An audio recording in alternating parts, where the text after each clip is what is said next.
I guess we all love our parents. And if you don't, then there must be something wrong with you or something wrong with your parents. And who doesn't just love getting those lovely good morning messages in the form of images or GIFs or videos from them every single day? We do love them and also don't love them. Yeah, it's kind of complicated. Hey everyone, Mukul here.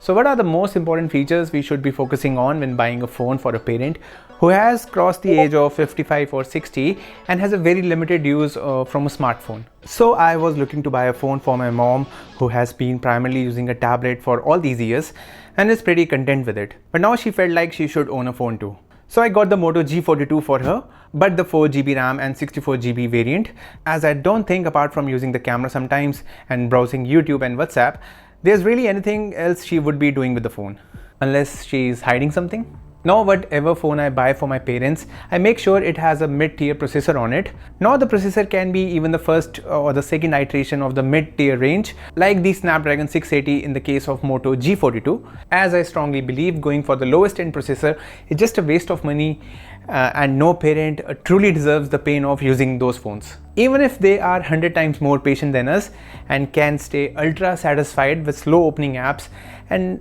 to be honest, non-existent multitasking. My thought behind this is that a mid-tier chip will at least last for 2 or 3 years when it comes to future app upgrades that will not only make the phone feel sluggish but will also fill up the storage as time goes by. So here's your first factor, that if your phone is cheap but has an SD card support, then yeah, that would be really good for your parent. Now I wouldn't say the phone feels snappy despite it running on a stock Android layout. It has its stutters and occasional slow responses when you try to multitask on it. Now this could be because of just the 4GB memory on the phone, but it was quite still disappointing how Moto has optimized the chip for this phone. Even when the Geekbench scores and the performance throttle test returned satisfactory results, there was something on the device that just made it face that relative lag or stutter during normal use, at least every 3 out of 10 times. But an app within itself has never lagged in my experience with the phone so far. Also, this nice split window technique has always worked smoothly too. Now apart from this, the phone should have exceptional network connectivity so that your parents could stop hunting for better network strength around their home or wherever they go for a walk or even for work. Sadly, all the phones around the Moto G42 budget won't have the best modems inside of them when it comes to both call connectivity and Wi-Fi.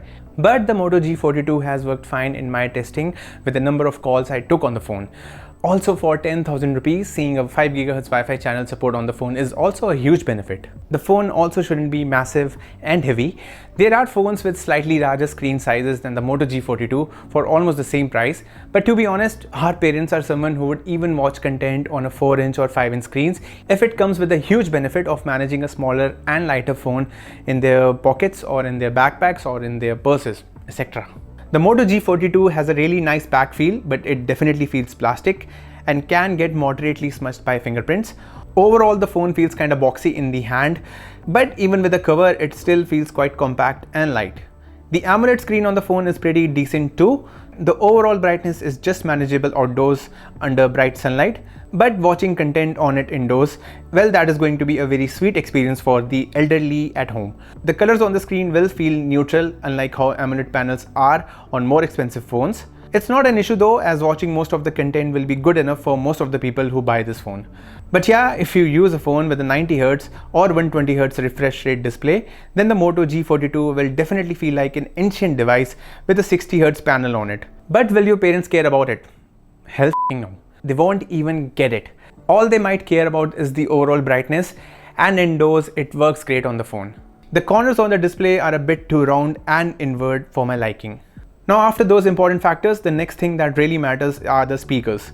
How loud the speakers on a phone are will make your parents smile or frown at the marvelous or stupid investment you just made on the phone. If they are unable to hear that random video forwarded to them on WhatsApp properly, then no matter how good the other features are of the phone is dead to them and you are dumb to them. So in a way, you both are dead to them. And the speakers on the G42 are just amazing. They are best for vocals and they sound quite rich overall.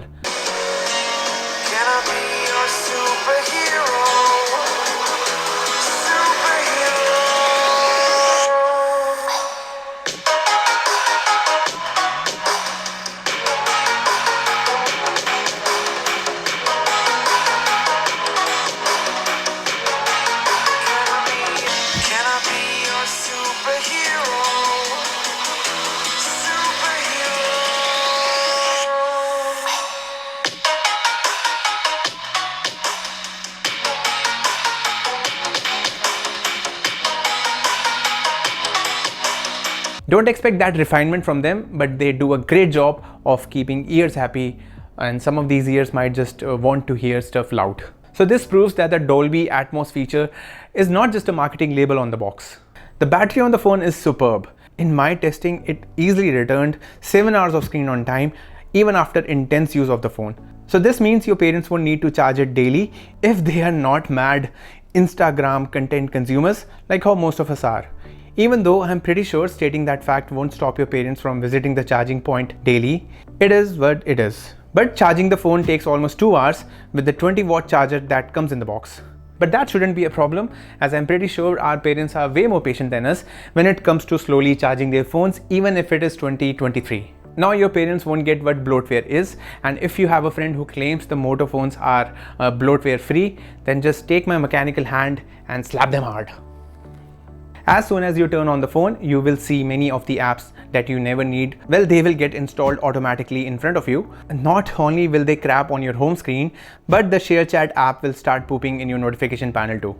Yes, you can definitely remove them, but it's clear that phone brands can't really make good money without this practice. I mean, I am all okay with it as long as I can uninstall them easily, and on the G42 I could. Except for these weird folder suggestions that I could only remove from the app drawer and not from the home screen. Even after being a budget phone, the camera app on the G42 retains flagship level features. However, I'm pretty sure most of our parents won't care to go through all the features it offers. At most, they would want to click pictures and shoot some videos, and the cameras on the phone do an okay job. In the daytime, the pictures would look fine and capture decent details. The selfie camera also does a decent job. Full HD videos will do okay too, with average details captured both from the front and rear cameras. Stabilization is just, well, let's just forget that word for now. In low light, the primary rear cameras does an average job with night mode on, and the front camera suffers badly. The screen flashes to throw some light on the face, and the end result is just terrible. But what's really sad is the extremely long shutter lag, and that means if your parents don't know how to keep their hands stable enough as a picture is being taken, then their whole gallery will be filled with a lot of blurred memories, like how they see your future. So yeah, if I have to summarize the cameras, I would say they are a bit disappointing. First of all, they need to have stable hands when they are clicking pictures, but the overall performance is fine. The selfies do come fine in daytime or if the lighting is good around the scene. Some Moto exclusive gesture features like shaking the phone to turn on the torch and flipping it to turn on the camera are really going to be helpful to your parents to access these tools easily. Also, the availability of a headphone jack will also help them to avoid the other many chores that come free with Bluetooth earphones.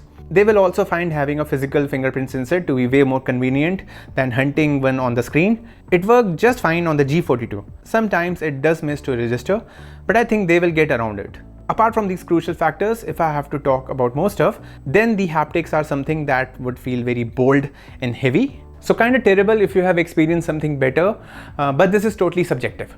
Your parents might just like it. Also, if your parents like to watch everything with captions, then these supported AI captions work really well, and with punctuation too. They are a bit slow on this phone at least, and they don't work with music. So there you have it, my best tech tips for a phone for your parents. Do let me know if I missed anything crucial apart from the factors mentioned here in the video. Hop on to our Discord server for more parenting tips on parents. Stay safe humans. Mewbot, who is now a parent himself, out.